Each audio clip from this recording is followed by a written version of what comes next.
What was a house rule you had as a kid that you thought was completely normal until you grew up and realized not all households followed?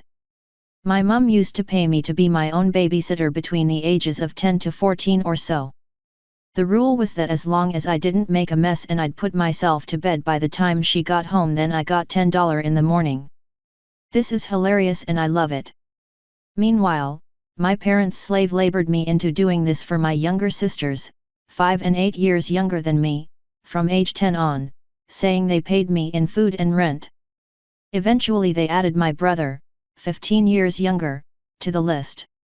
They say that firstborns raises kids they didn't have. My family had a thing we called the food blanket. When we'd eat casual meals, we'd lay a blanket on the living room floor and eat on it, like a picnic. My parents didn't want to get any food on the carpet. Instead of set the table, my mom would say, "Go lay out the blanket." I remember being really confused when I learned every family didn't have a food blanket. So many comments here are stories of abuse, but this one is really cute. Edit: I'm aware that currently most of the top voted comments are not stories of abuse. At the time I made this comment, many of the top comments were unquestionably cases of abuse.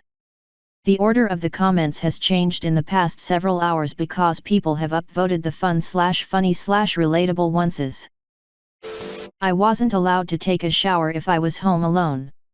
I also learned at age 7 that other households closed the bathroom door when using the toilet and keeping it open was weird.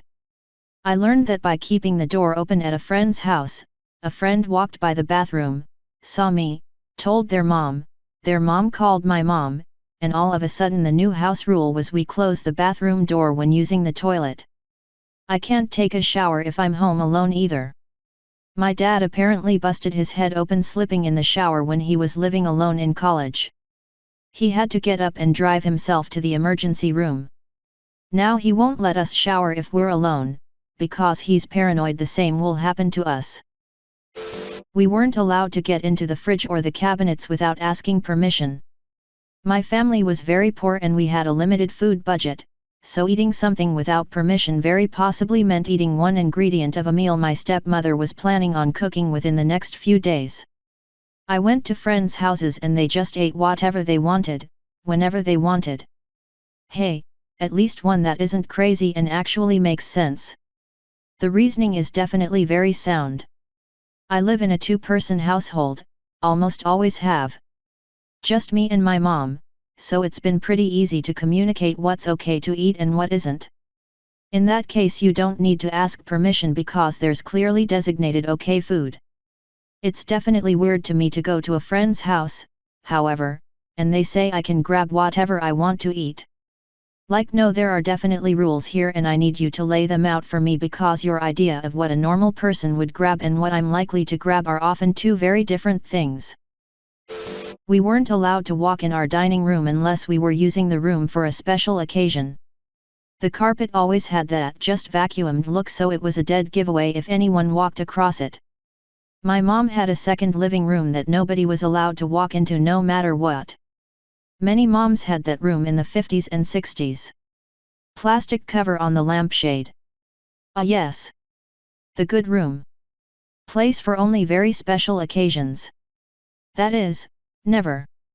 Because when you have visitors over there are too many people, which increases the chance of spillage. The no-touch room, piano, with the piano that none of us know how to play. Not a rule, but still to this day I am befuddled at my mother's reasoning.